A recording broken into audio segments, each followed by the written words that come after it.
अस्सलाम वालेकुम।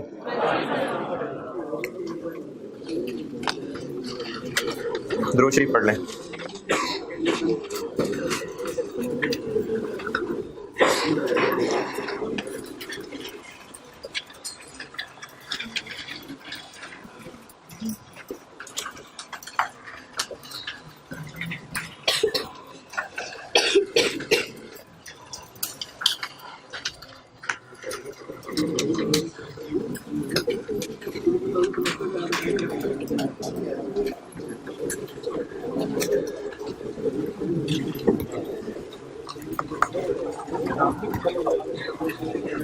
Marginal and absorption के लिए थ्योरेटिकली एक पेज कर लीजिएगा।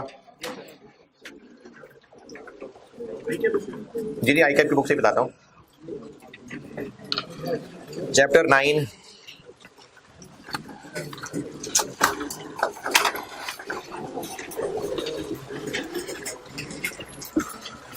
पेज 309 जी 309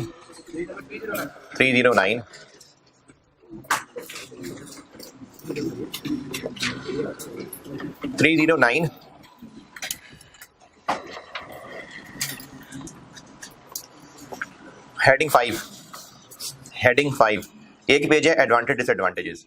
ये कर लीजिएगा इस चैप्टर से। अच्छा ये चीज़ें किधर गया?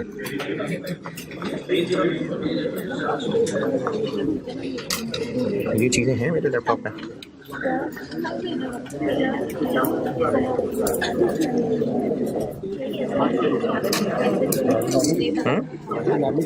तो इसमें एक्स्ट्रा मतलब जैसे ये गूगल क्रोम का ये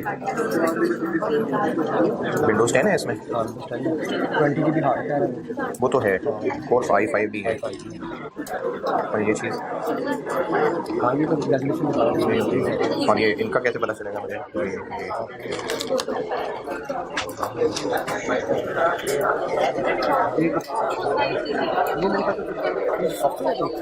नहीं एक वेबसाइट यूज़ करनी है, एक टेस्ट गूगल को इंस्टॉल कर लेता है। अच्छा इनेबल कर लेता है। अच्छा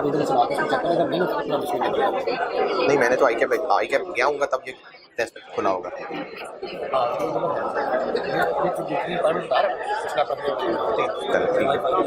ठीक है शुक्रिया।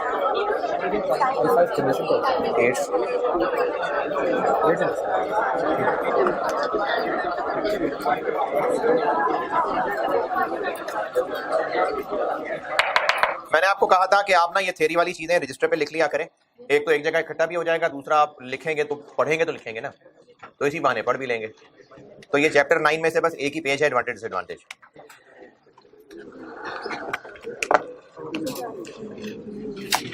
चले मार्जिनल एब्जॉर्प्शन चैप्टर खत्म। बस सवाल दिया था कल। हाँ कल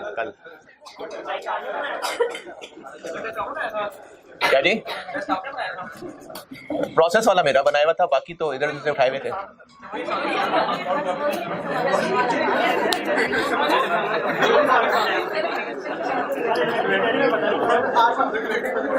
इन्वेंट्री का पहला सवाल बहुत आसान था, दूसरा सवाल आई कैप के पास पेपर का ही है।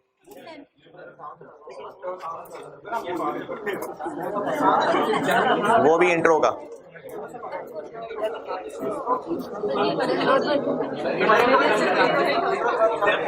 है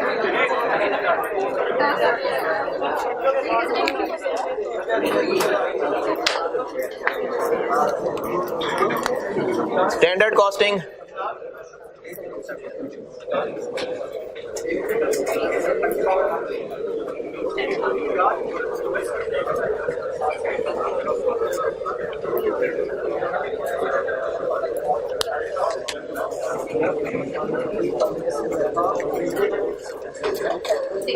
ये टॉपिक एक ही है, वो तो चैप्टर अलग अलग हैं इसलिए, यानी अगर स्टैंडर्ड कॉस्टिंग का चैप्टर ना भी लिखते इसमें भी इसका जिक्र आ जाता तो काफी है।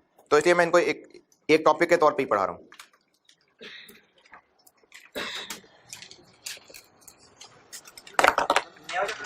जी जी हाँ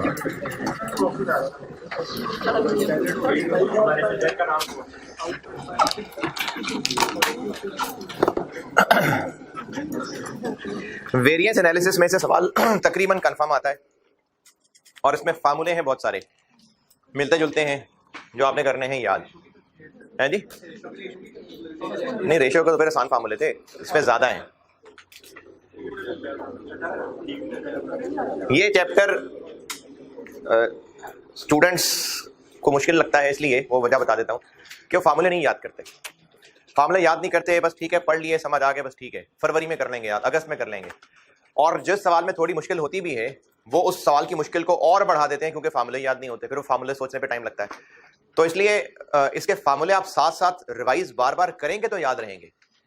मैं आपको फार्मूले समझा भी दूंगा, कुछ डिराइव भी कर दूंगा, लेकिन याद आपने ही करने हैं और वो साथ साथ रोज रिवाइज करेंगे तो याद रहेंगे। अगर आप एक बार पढ़ लेंगे और कहेंगे ठीक है फरवरी में याद कर लेंगे तो नहीं होंगे। तो अभी लेक्चर्स में साथ साथ आप बार बार रिवीजन करेंगे तो फार्मूले याद होंगे। स्टैंडर्ड कॉस्टिंग इसके लिए बस एक इंट्रोडक्टरी चैप्टर है, यानी ये तो अभी थोड़ी देर में खत्म हो जाएगा। मेनली ये है टॉपिक है थोड़ी देर में। नहीं ये कोई चैप्टर नहीं है ना भाई, एक अलग चैप्टर बना दिया, वरना ये इसका इंट्रोडक्शन है।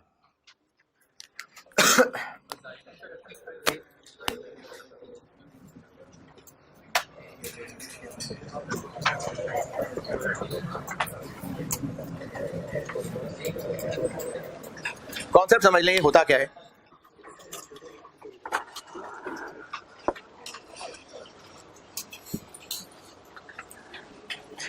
बिजनेसेस जो काम रिपीटेटिव बेसिस पे कर रहे होते हैं, मतलब बार बार, चाहे वो सर्विस इंडस्ट्री है चाहे वो गुड्स बेचते हैं, उनको अपने वर्किंग के स्टैंडर्ड्स सेट करने पड़ते हैं। जैसे अगर कोई खाने पीने की चीज़ है तो उनको अपनी एक स्टैंडर्ड रेसिपी बनानी पड़ेगी, वरना तो शेफ काम छोड़ गया तो बस काम खत्म हो गया।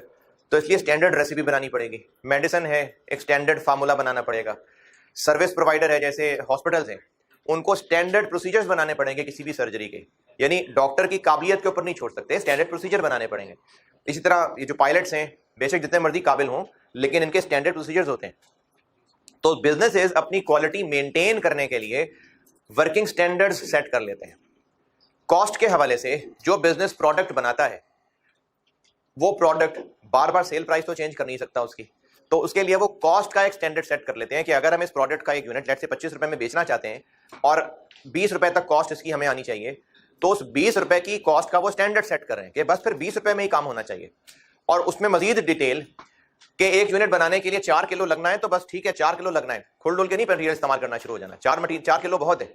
इसी तरह लेबर एक यूनिट बनाने के लिए 3 घंटे काम काफी है तो बस 3 घंटे में हो जाना चाहिए, सुस्ती नहीं करना।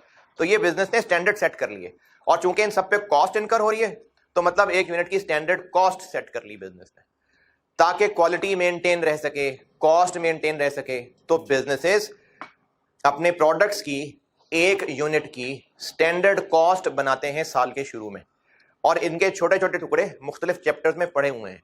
OAR भी इसी का हिस्सा है, जो OAR था वो भी इसी का हिस्सा है। इसी तरह जो लेबर के अंदर वो जो था कि स्टैंडर्ड R पर यूनिट, तो वो इसी का हिस्सा है। अब वो सारा कुछ इकट्ठा हो रहा होगा। तो स्टैंडर्ड कॉस्टिंग में है ये कि बिजनेस अपने प्रोडक्ट्स के एक यूनिट के लिए एक स्टैंडर्ड सेट कर लेते हैं और फिर उसको फॉलो करने की कोशिश करते हैं। और अगर फॉलो ना हो सके तो फिर देखते हैं कि क्यों फॉलो नहीं हो सका, क्या कमियां रह गई, आइंदा उसको बेहतर कर लेंगे। ये स्टैंडर्ड कॉस्टिंग का कॉन्सेप्ट है। एक यूनिट की अगर स्टैंडर्ड कॉस्ट बनानी है उसके लिए एक स्टैंडर्ड कार्ड बनता है, स्टैंडर्ड कॉस्ट कार्ड भी कह सकते हैं उसको। ये प्रोडक्ट के एक यूनिट के लिए बिजनेस अपने पास एक कार्ड बना रहा है। इसका फॉर्मेट नहीं इतना इंपॉर्टेंट, मतलब इसके फॉर्मेट को रटने की कोशिश ना करें, देखिएगा इसमें है क्या चीज है। क्वांटिटी है, रेट है और अमाउंट कह लें, कॉस्ट कह लें, टोटल कह लें। इनका नाम इंपॉर्टेंट नहीं है, जो उसको समझाऊंगा वो चीज इंपॉर्टेंट है। बिजनेस ने स्टैंडर्ड बना लिया और ये नॉर्मली साल के साल चलता है, जल्दी भी रिवाइज हो सकता है और साल से ज्यादा भी चल सकता है। एक यूनिट के लिए ये सब होना चाहिए, यानी एक यूनिट के लिए जो डायरेक्ट मटेरियल लगना चाहिए, ये सारी मिसाल है बस। ए लगने चाहिए 3 kg, एक यूनिट बनाने में मटेरियल ए लगेगा 3 किलो, और ये वो 3 किलो होगा जो कि मिलता होगा 20 रुपए पर किलो के रेट पे। 20 और 60 में क्या फर्क है? जो मटेरियल 20 रुपए किलो मिलता है उसके 3 किलो लगेंगे तो 1 यूनिट बनाने में 60 रुपए का मटेरियल ए लग रहा होगा। मटेरियल बी इसके 2 किलो चाहिए होंगे, 1 किलो जो है वो 50 रुपए का मिलता है, 200। 1 यूनिट को बनाने के लिए डायरेक्ट लेबर के 5 घंटे चाहिए होंगे और उसको हम पे करते हैं 150 रुपए पर आवर, 750। 150 और 750 में क्या फर्क है? 150 जो है ये उस वर्कर का वेज रेट पर आवर है और चूंकि वर्कर 5 घंटे काम करेगा तो यूनिट बनेगा, तो 1 यूनिट बनाने के लिए, 1 यूनिट बनाने के लिए इतने रुपए की लेबर लग जाएगी। इस चैप्टर के सवालों के लिए ना बहुत जरूरी है, अभी तो चलो आसान लग रही है बात, स्टूडेंट जहां गलती करते हैं इन दोनों में फर्क नहीं कर पा रहे होते सवालों को। वो खैर सवालों में आऊंगा तो फिर बार बार दोहराऊंगा इस बात को। ये इन रिसोर्सेज का रेट है, ये रिसोर्सेज इस्तेमाल होंगे, 1 यूनिट पे क्या खर्चा आएगा वो ये, यानी 1 आवर 150 रुपए वाला है लेकिन 5 घंटे लगेंगे तो 1 यूनिट बनेगा, तो उसका मतलब 1 यूनिट बनाने में 750 की लेबर कॉस्ट आएगी। 1 किलो 50 रुपए का है लेकिन चूंकि 2 किलो लगने हैं तो 1 यूनिट बनाने में 100 रुपए का मटेरियल बी लग रहा होगा, 60 रुपए का मटेरियल ए लग रहा होगा जो कि 20 रुपए किलो मिलेगा। FOH फिक्स्ड और वेरिएबल अलग अलग, और ये है वही जिसको आप बचपन में OAR पढ़ते आए हैं, ये वही है OAR, यानी स्टैंडर्ड कार्ड में ये OAR ही इस्तेमाल हो रहा होता है। OAR निकालने के लिए इसको लेबर आवर से भी लिंक किया जा सकता है, मशीन आवर से भी लिंक किया जा सकता है, पर यूनिट से भी लिंक किया जा सकता है, तो ये वेरी कर सकते हैं। मैंने लेबर आवर से लिंक कर दिया इस मिसाल में, चूंकि इसको लेबर आवर से लिंक किया तो यही से लिंक हो गया ना, यानी कि लेबर 5 घंटे काम करेगा चूंकि, तो इतना वेरिएबल FOH आएंगे, इतने फिक्स्ड FOH आएंगे।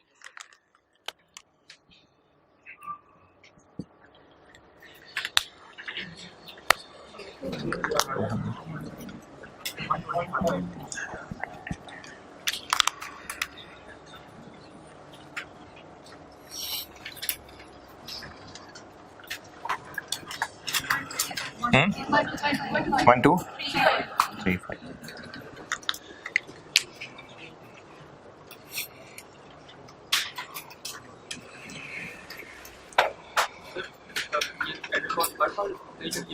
ये मैनेजमेंट की मर्जी है, अगर बहुत ज्यादा फ्लक्चुएशंस नहीं आती हैं तो सारा साल भी चल सकता है, वरना 1 साल के लिए, यूजुअली 1 साल के लिए जी। स्टैंडर्ड है कि कितनी कॉस्ट तक हमारी प्रोडक्ट बन जाएगी, तो टारगेट कॉस्ट भी था कि कितने कॉस्ट आनी चाहिए। टारगेट कॉस्टिंग डिफरेंट चीज थी, उसमें हम कोई नया काम करने वाले थे। जैसे आपको सिर्फ अगर ये लग रहा है कि वहां भी हम एक टारगेट सेट कर रहे थे, यहाँ भी टारगेट सेट कर रहे हैं, बस इतना ही कॉमन है, लेकिन ये एक ऑनगोइंग बात हो रही है कि हर साल हम एक प्रोडक्शन करते हैं, कई साल से करते आ रहे हैं, हम अपनी नॉर्मल प्रोसीजर्स के लिए एक स्टैंडर्ड सेट कर रहे हैं। वो तो एक इनिशियल प्लानिंग स्टेज थी कि नया प्रोडक्ट लॉन्च करना है तो क्या करें, सिर्फ टारगेट कॉमन होने की वजह से टॉपिक सेम नहीं हो गया। यानी एक स्टूडेंट है जिसने रोज रूटीन में पढ़ना है और उसका एक टारगेट सेट करना है कि इतने घंटे मैंने रोज पढ़ना है, आप इसको इसकी मिसाल ले सकते हैं। और एक है जिसने सीए शुरू करना है और वो शुरू में ही सोच रहा है कि मैं ये शुरू करूं ना करूं, मुझे कितना करना पड़ेगा, कितना पढ़ना पड़ेगा, वो एक बहुत इनिशियल स्टेज की चीज है, वो प्री प्लानिंग थी।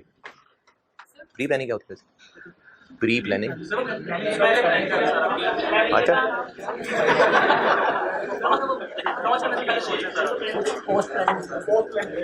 ठीक है यार जी।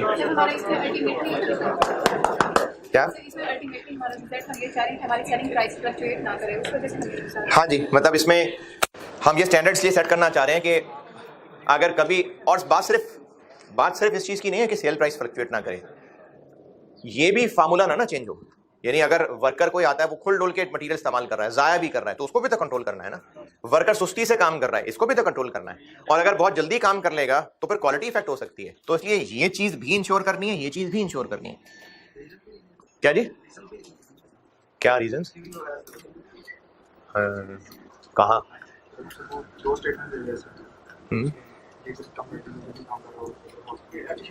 अरे मैंने तो अभी सिर्फ आपको बताया स्टैंडर्ड कार्ड होता क्या है, अभी सिर्फ स्टैंडर्ड कार्ड बताया क्या होता है। वेरिएंस एनालिसिस तो अभी मैंने नहीं शुरू किया, अभी मैंने सिर्फ स्टैंडर्ड कार्ड बताया कि ये होता क्या है। तो बिजनेस अपने प्रोडक्ट्स के लिए एक कार्ड बना लेता है स्टैंडर्ड,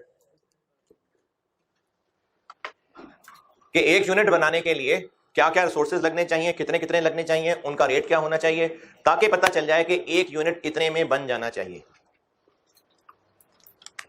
अगर बिजनेस एब्जॉर्प्शन कॉस्टिंग फॉलो करता है तो ये उसका कार्ड है।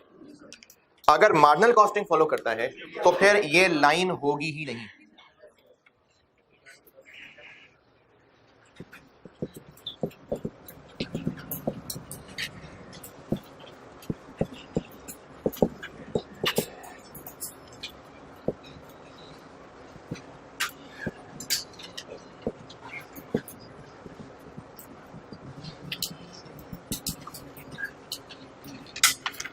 ये लाइन स्टैंडर्ड कार्ड का पार्ट ही नहीं होती अगर मार्जिनल कॉस्टिंग होती है। यानी वो बिजनेसेस जो एब्जॉर्प्शन कॉस्टिंग फॉलो करते हैं उनका स्टैंडर्ड कार्ड जो कार्ड होगा उसमें direct material, direct labour, variable FOH, fixed FOH सारे होंगे। और अगर बिजनेस मार्जिनल कॉस्टिंग फॉलो करता होगा तो फिर ये लाइन नहीं होगी, उसमें बाकी होंगी।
स्टैंडर्ड कार्ड बिजनेस बनाते हैं, काफी काम है इसके।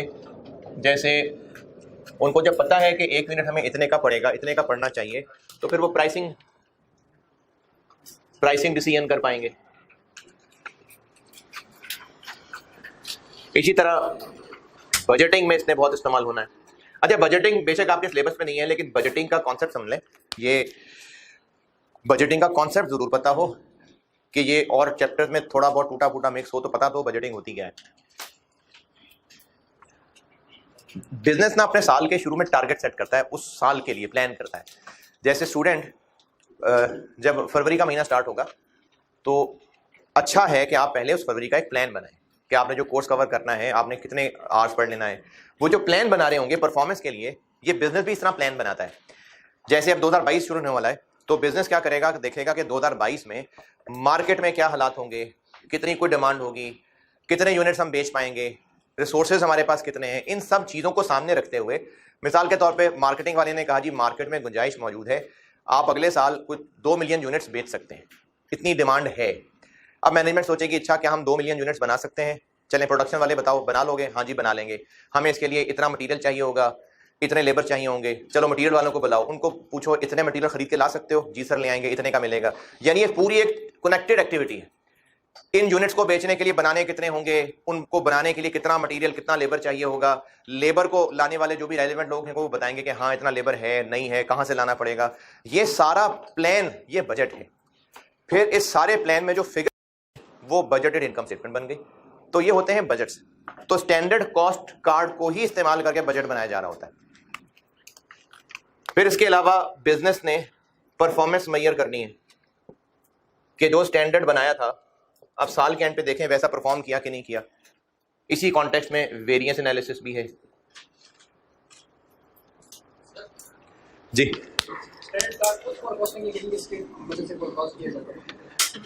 हाँ खुद भी फोरकास्ट है, लेकिन ये एक यूनिट पे फोरकास्ट कर लिया कि एक यूनिट बनाने में इतना खर्चा होगा। अब इसको इस्तेमाल करके हम ये देखेंगे अच्छा इतने यूनिट्स बनाएंगे तो टोटल खर्चा कितना होगा, तो इसको इस्तेमाल करके टोटल बजटिंग हो जाएगी जी।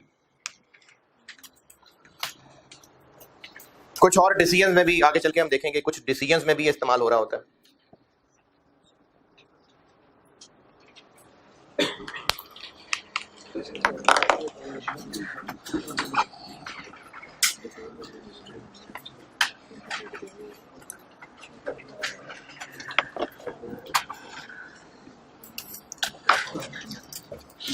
स्टैंडर्ड चार्ट बजटिंग का एक पोर्शन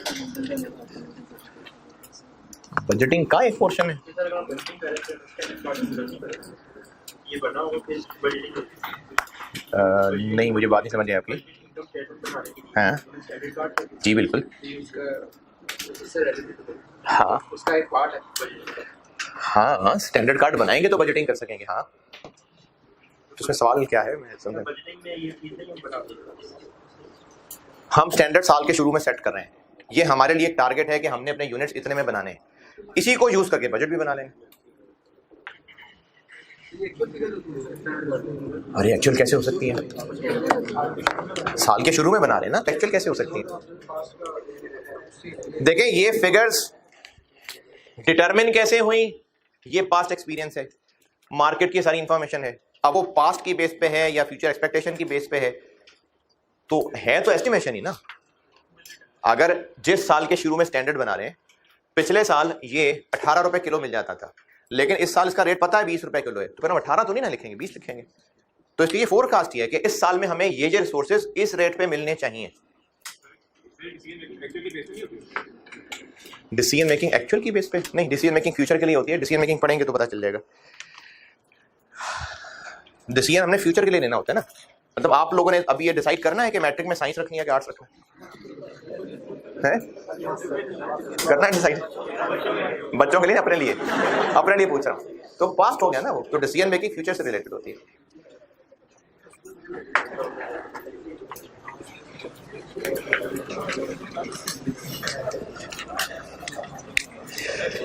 अच्छा, इन ये स्टैंडर्ड कार्ड बनाने के लिए एक थ्योरेटिकल पार्ट है, ये आपसे पूछा जा सकता है।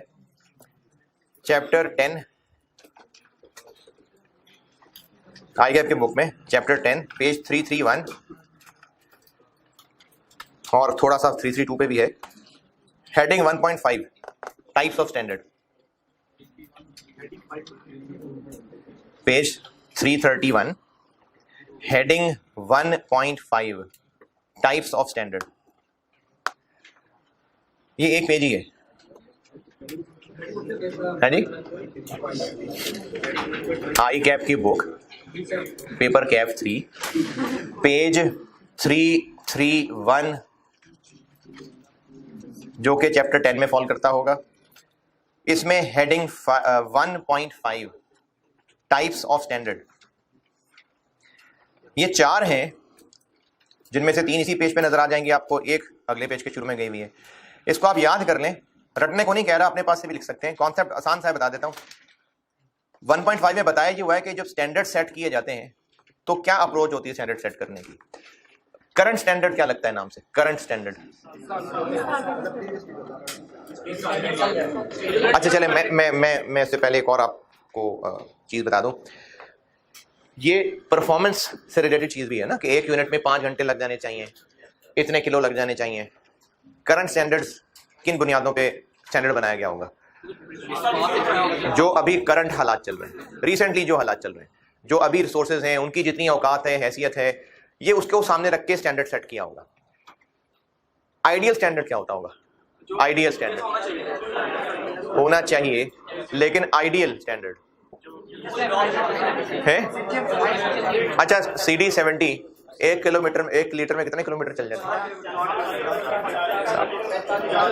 एडवर्टाइज कितना करते हैं? तो वो झूठ बोल रहे होते हैं। वो आइडियल हालात होते हैं कि ब्रेक ना लगनी हो, बार बार ऐसे वो नहीं, ऐसे वो शौक ना हो, सिग्नल ना बंद हो रहे हो बार बार, है वही रोड की बात है ना, रोड अच्छी हो। तो ये आइडियल सर्कमस्टांसेस हैं, इनमें 80 किलोमीटर चल जाएगी तो ठीक है, वो सही कह रहे होंगे। तो आइडियल स्टैंडर्ड का मतलब होता है कि ये स्टैंडर्ड्स इस बुनियाद पे सेट किए गए कि वर्कर्स सारे के सारे काबिल होंगे, कोई नाअहल नहीं होगा, कोई सुस्ती से काम नहीं करेगा, कोई जरा भी मटेरियल जाया नहीं करेगा, ना ही जरा सा भी कोई मटेरियल खराब निकलेगा, सब कुछ बिल्कुल परफेक्ट चल रहा होगा, ना लाइट जाती होगी, ना कोई स्ट्राइक होती होगी, सब कुछ अगर परफेक्ट चले तो क्या होगा? ये आइडियल स्टैंडर्ड होगा। मतलब ना करने वाली बात। अटेनेबल स्टैंडर्ड क्या होता होगा? अटेनेबल, ये आइडिया से थोड़ा इंसानों वाला होता होगा, लेकिन करंट से डिफरेंट होगा, क्योंकि अटेनेबल हम टारगेट दे रहे हैं अपने एम्प्लॉइज को मोटिवेट करने के लिए कि इतना करने की कोशिश कर लो। अटेनेबल स्टैंडर्ड, तो बस ये टाइप्स ही हैं, यही हैं, ये नामों से ही पता लग रहा है जो आपको मैंने समझाया है। और एक होती है बेसिक स्टैंडर्ड। बेसिक और करंट में फर्क ये है कि करंट है अभी के हालात के मुताबिक, और बेसिक होते हैं ओवर अ लॉन्ग पीरियड। हम ओवर अ लॉन्ग पीरियड हम एवरेज क्या करते आ रहे हैं, यानी काफी ईयर्स को सामने रखते हुए हम क्या परफॉर्मेंस करते आ रहे हैं, इस चीज को सामने रख के बनाया हो तो ये बेसिक स्टैंडर्ड है। एग्जिस्टिंग हालात को सामने रख के बनाया हो तो करंट स्टैंडर्ड है। मोटिवेशन के लिए थोड़ा बेहतर करके लेकिन काबिले इस्तेताअत अटेनेबल स्टैंडर्ड है। और एक बिल्कुल परफेक्ट सर्कमस्टांसेस में ये आइडियल स्टैंडर्ड है जी। पता नहीं, होते होंगे, हो सकते हैं, टेक्नोलॉजी चेंज हो गई, आइडियल स्टैंडर्ड बदल गए। तो ये टाइप्स ऑफ स्टैंडर्ड है, ये एक एक दो दो पैराग्राफ लिखे हुए हैं, इनमें से आप निचोड़ के 2-3 लाइनें भी लिख सकें तो काफी है। ये आपसे 3-4 नंबर का सवाल पूछा जा सकता है। अच्छा, इस चैप्टर में और कुछ नहीं है खास। जो लोग, हाँ जी, जो लोग बुक पढ़ने के शौकीन होते हैं तो इस चैप्टर 10 में आपको कुछ लॉसेस वगैरह की चीजें मिलेंगी, लेकिन वो अभी नहीं, वो मैं वेरिएंस एनालिसिस में ही कवर करूंगा। तो बस ये चैप्टर खत्म है, चैप्टर 10 खत्म।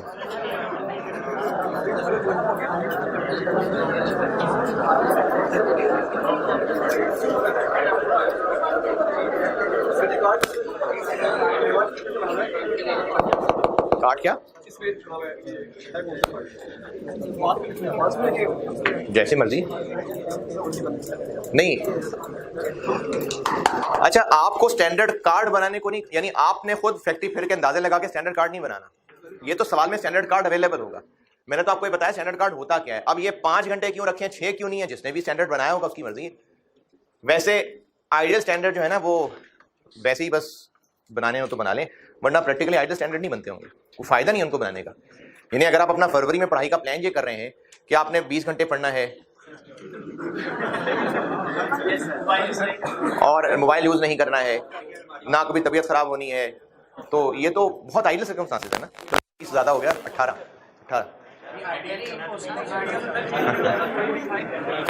वैसे 18 पॉसिबल है।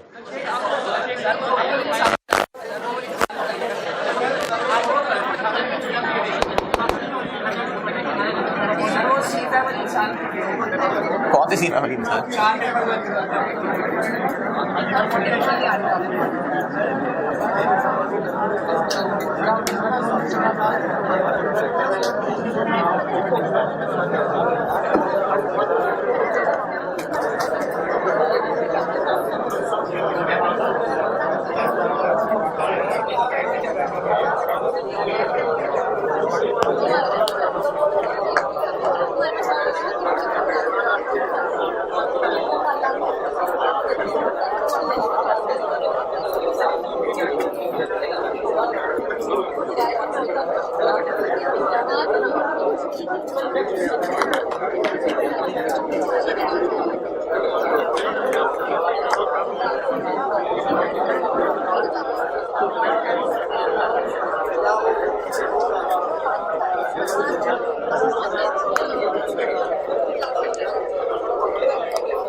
साल के शुरू में बजट बनाया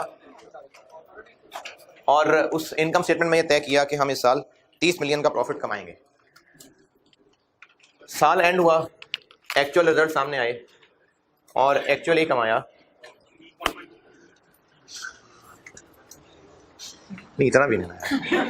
7.5 चलें 22 मिलियन 22 मिलियन। कितना डिफरेंस, अरे वाह जबरदस्त। और ये है वेरिएंस एनालिसिस 8। ये क्या,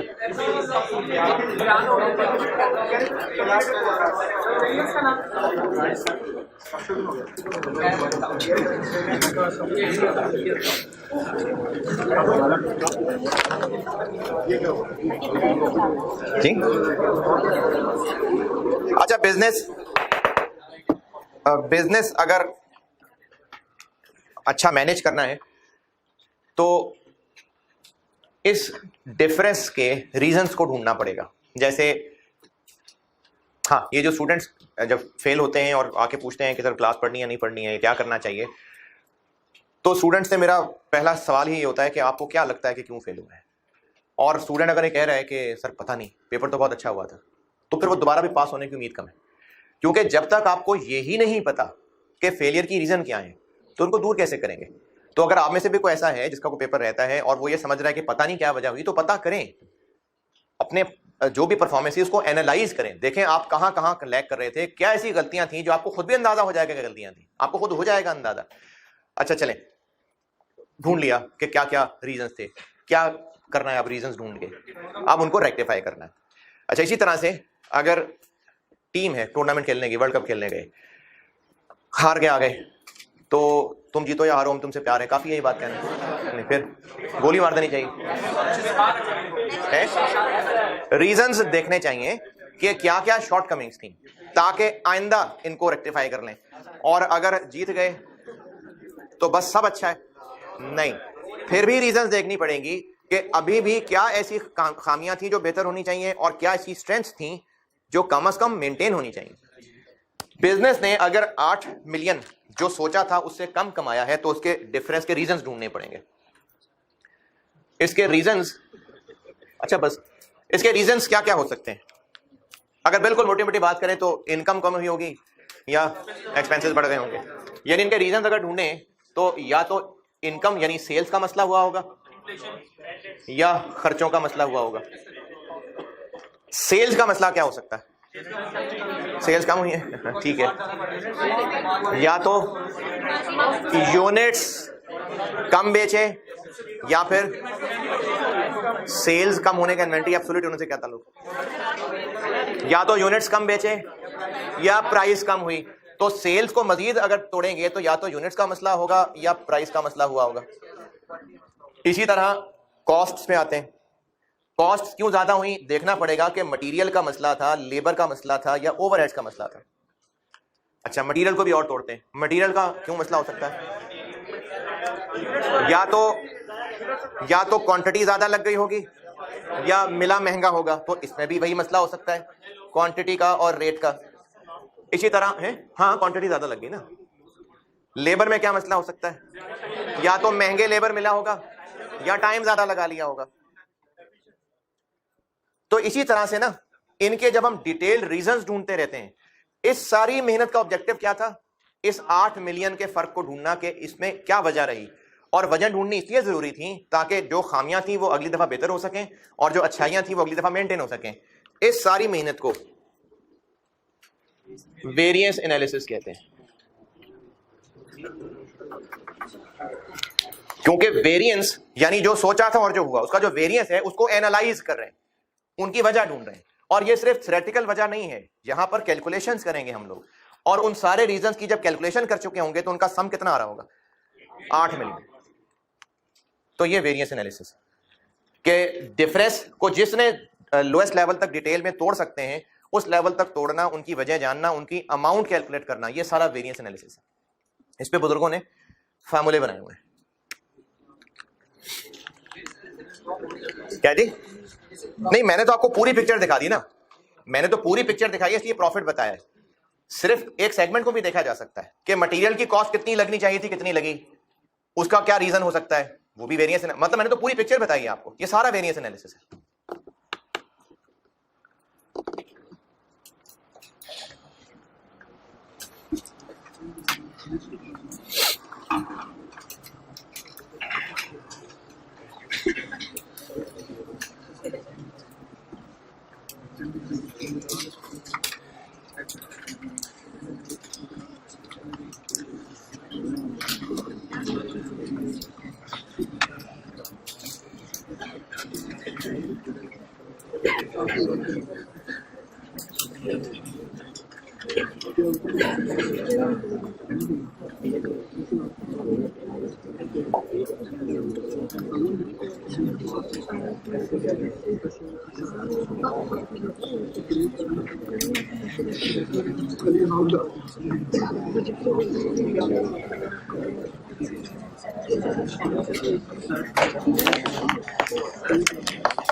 नहीं, हमने रेक्टिफाई नहीं करना है, हमने तो कैलकुलेशंस करनी है।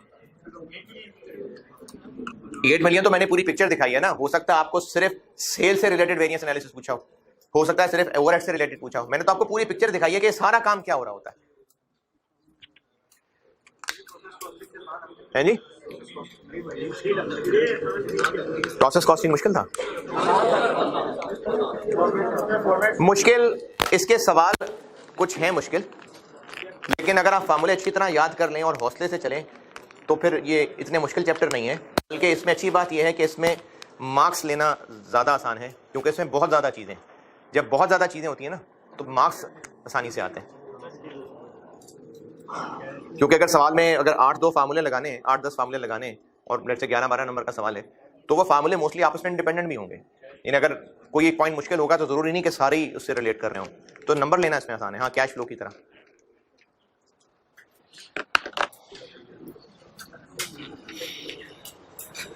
मैं इसमें चूंकि रिस्क नहीं ले सकता था कि मैं बोर्ड पे कुछ और लिखूं, आपको नजर कुछ और आए, पढ़ें आप कुछ और रजिस्टर पर लिखते लिखते कुछ और हो चुका हो, तो इसलिए मैंने इसके फार्मूले आपको प्रिंट आउट ही दिया है जो आपने कॉपियर से लेने थे।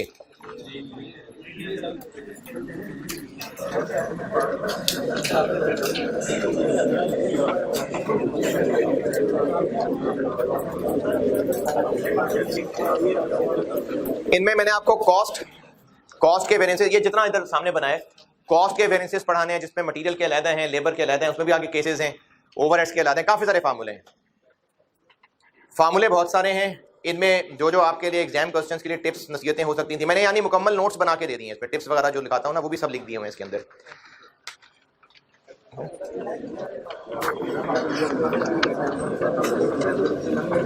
और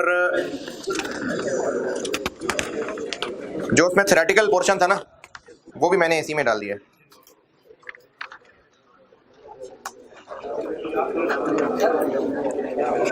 एडवांस, ठीक है।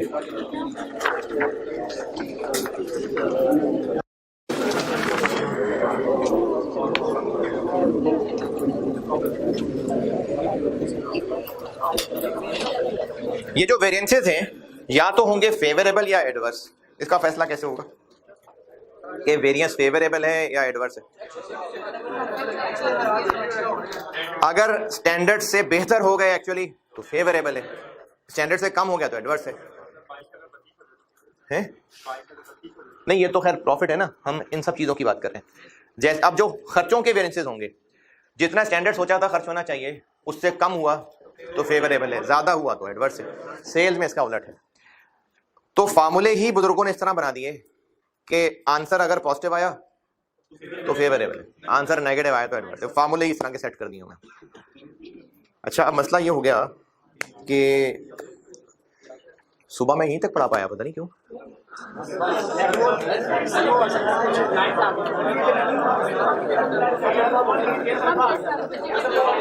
नहीं, असल में ना, हाँ, वो असल में जो कल आपके यहाँ सवाल कर लिया था उसकी रिकंसिलिएशन जो है ना वो सुबह आज बताइए, वो कल नहीं बता सका था।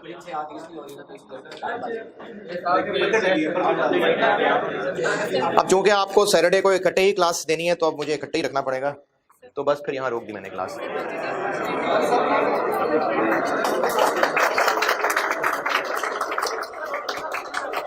अच्छा, ये खुशी किस बात की है?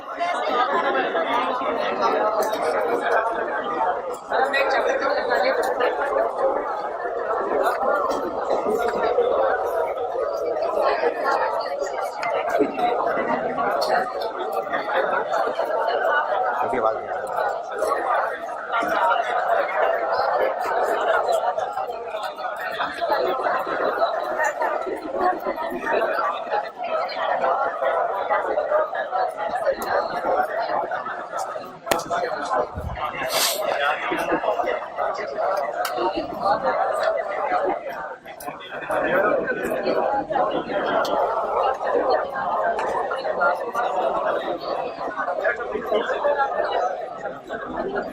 जी, क्या हुआ? क्यों? मैंने एक हफ्ते को पढ़े। मैंने कहा है दोनों सेक्शंस चूंकि सैटरडे वाला इकट्ठे ही पढ़े होते हैं, एक ही रिकॉर्डिंग हो रही होती है ना, तो इसलिए दोनों को साथ चलाना है, वरना तो मैं और पढ़ा देता यहाँ, लेकिन फिर साथ चलाना मुश्किल हो जाएगा। क्या जी? बुकिंग किस चीज़ की? अच्छा, लास्ट टाइम मंडे को आप में से आया था कोई ना? सैटरडे को आया था, सैटरडे को, सैटरडे।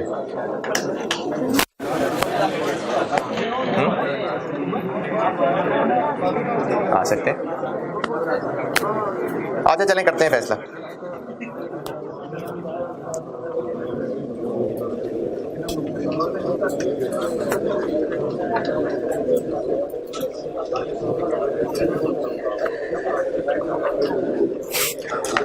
ये जो फिल्में ड्रामे है ना, ये हमारी ग्रूमिंग, हमारी तरबियत का एक बहुत इंपॉर्टेंट हिस्सा है, क्योंकि हमारी घरों के अंदर ये रचे बसे हुए हैं। फिल्में ड्रामे, जो हीरो का कैरेक्टर होता है, हीरो, उसमें है क्या हो गया?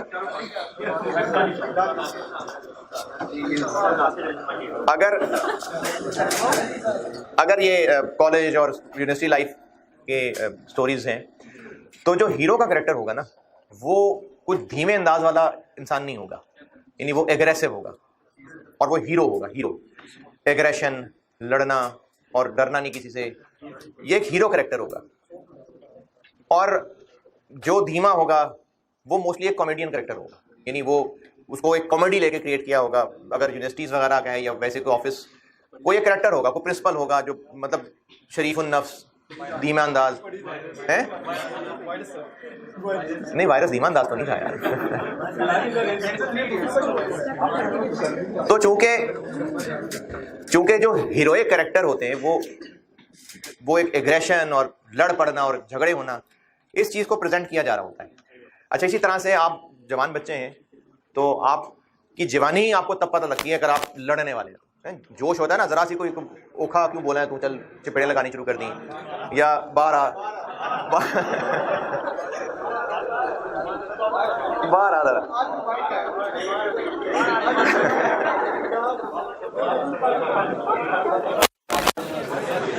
या आप बाइक पे या गाड़ी पे जा रहे हैं, कोई रिक्शे वाले ने साइड मार दी या गाड़ी ने साइड मार दी, आप या वार्डन ने अगर थोड़े ओखे तरीके से बात कर ली, तो उसमें गुस्सा आता है कि ओखा क्यों बोला मेरे नाल, तो है ना ये। तो इससे आपको लगेगा कि आप जवान हैं, और ये हर वक्त लड़ने को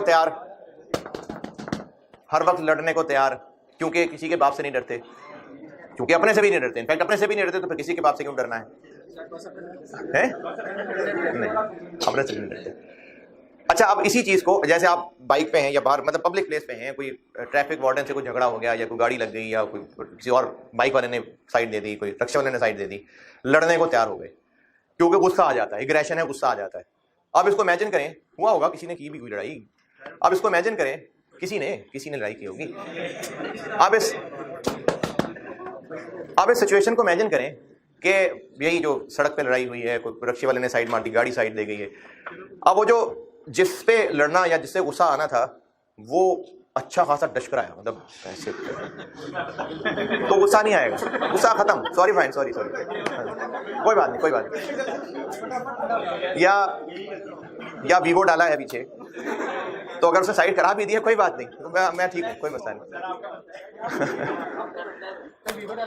तो ये जो, अच्छा यार काम की बात जो बता रहे हो सुन लें, तो ये जो एक कैरेक्टर जिसको हीरो बनाएगा ना, कि एग्रेशन होना, झगड़ा करना, या इस तरह के जो कॉमिक कैरेक्टर्स होते हैं, ये एवेंजर्स हो गए या इस तरह के जितने भी हीरोज हैं, ये भी एग्रेसिव हैं सारे। तो ये नहीं, स्पाइडरमैन तो